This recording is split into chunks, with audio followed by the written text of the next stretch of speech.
5 of my favorite artist styles to explore in AI art. Number 1.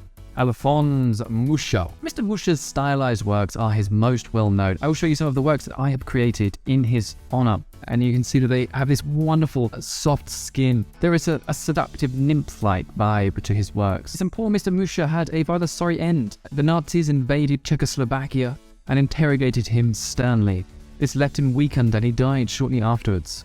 But here's to you, Mr. Mucha. MC Escher in the house, born in 1898. Here you can see another example of his impossible perspectives. This ladder appears to be going up onto a level that is aligned with a lower level, but in fact, it seems to be perpendicular at the same time, causing the mind to boggle.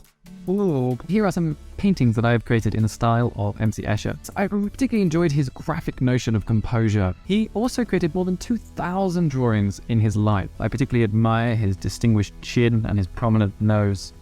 Always a hallmark of a fine artist. René Magritte was a Belgian surrealist who created a number of witty and inspiring works which challenged viewers' notion of reality. I particularly admire about his expression. There is a calmness, a charm, and a mischievousness inside of him. I have created some portraits inside of Midjourney using this man's style. You notice the eyes on this woman are slightly smaller, as well as the nose and the mouth.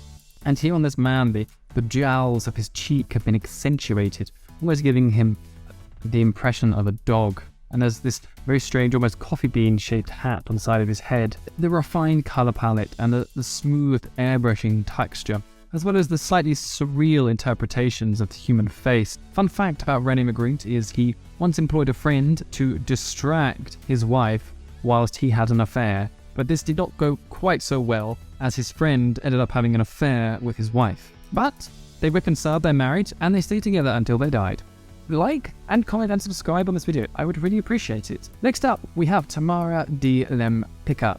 She was a beautiful woman who created Art Deco portraits. These polished, stylized works were mainly of the wealthy aristocrats in Paris. Here are some of her works. I tried out some portraits of my own in the style of Tamara, and I found them extremely eye-catching, how they'd broken down the face into more geometric forms with these strong facades. Fun fact on Tamara: she was a notable Parisian bohemian character. She used to hang out with Pablo Picasso and Salvador Dali. An open bisexual, she had affairs with both men and with women, for which she caused a great deal of scandal. And there's nothing I like more than a scandalous artist. Finally, we have Kay Sage, a surrealist artist. What I found to be most fun was to take her style and apply it to portraiture. I've enjoyed these painted illustrations. I feel like there is a slight depth and darkness to them, and yet there is a hope and a dream. I believe they would work well as characters inside of a slightly dystopian children's novel, entering into an unruly world.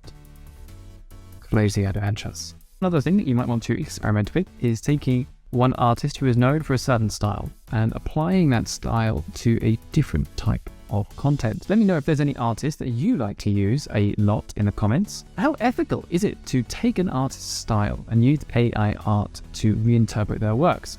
Now, you might say on one hand, that is absolutely fine. It increases the popularity and fame of these artists. You might also say that an artist has spent many years defining their style, and it is unfair to copy them so closely. I believe that there are obviously positives and negatives for the artists themselves. They can improve their exposure, and we should, as a society, be more open to sharing. But imagine there be a clone created of you that is exactly the same as you. How would you feel in that circumstance? Our art is a part of our identity, and although just carving off a small piece is not an issue, where will this stop? One of the other issues is that the businesses behind these AI art programs are not compensating the artist in any way for using their artworks, and they're just making a huge amount of money by using these other artists' works, which I think there is something unfair about that. So throughout all of the artists throughout history, the AI art would not be able to produce these images. It would be okay to continue like this if there was some way to compensate the artists for their works. But the only people who are getting compensated are the people behind the AI art. And perhaps it is for the greater good, and I am very excited to be using all of these artists' works, creating my own, and I'm very grateful to be alive right now in this revolution of AI art. But let me know what you think about this ethical dilemma in the comments below. And if you're curious to learn more about Midjourney, I have a course which I created on Udemy, where I take you through every single feature available inside of Midjourney. I encourage you to like and comment and subscribe on this video. I would really appreciate it. Thank you very much for watching. I'm Samson Bowles. This is Delightful Design. Have a delightful day.